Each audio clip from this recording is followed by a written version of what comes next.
Com a palavra. Presidente, colegas vereadores.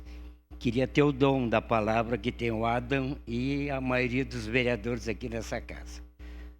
Mas eu gostaria de agradecer. Estou muito honrado de estar sentado ao lado do Adam. Foi o leal companheiro, parceiro em 3 anos. 2 anos trabalhando comigo na CLPC e 1 ano na SEDUT. Trabalhou muito, sério, dedicado, e alguns dias do meu gabinete.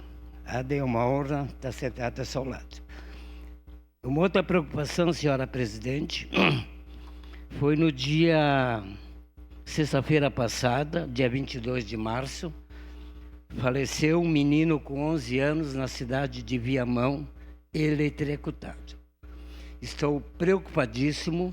A senhora também é uma das pessoas que faz parte do grupo do SOS Fios.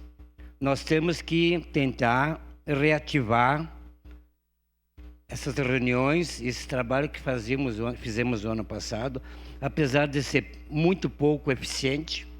Nós temos que tomar providências. Estou preocupado com os cabos e fios soltos em nossa cidade. Gostaria de apelar novamente ao Ministério Público, à nossa RGE, à Prefeitura e todas as repartições da Prefeitura, Câmara de Vereadores, colegas vereadores. Estou preocupadíssimo que possa acontecer um caso como aconteceu em Viamão sexta-feira passada. Um menino de 11 anos morreu eletrocutado e a CE, a empresa, sabendo do que estava acontecendo com esse fio energizado, e essa criança faleceu.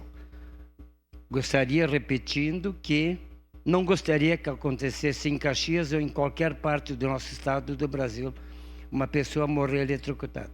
Temos que tomar providências e pedir para as autoridades, os responsáveis, para tomar providência. A gente anda pela cidade, a maioria dos postes tem fios caídos. Muito obrigado.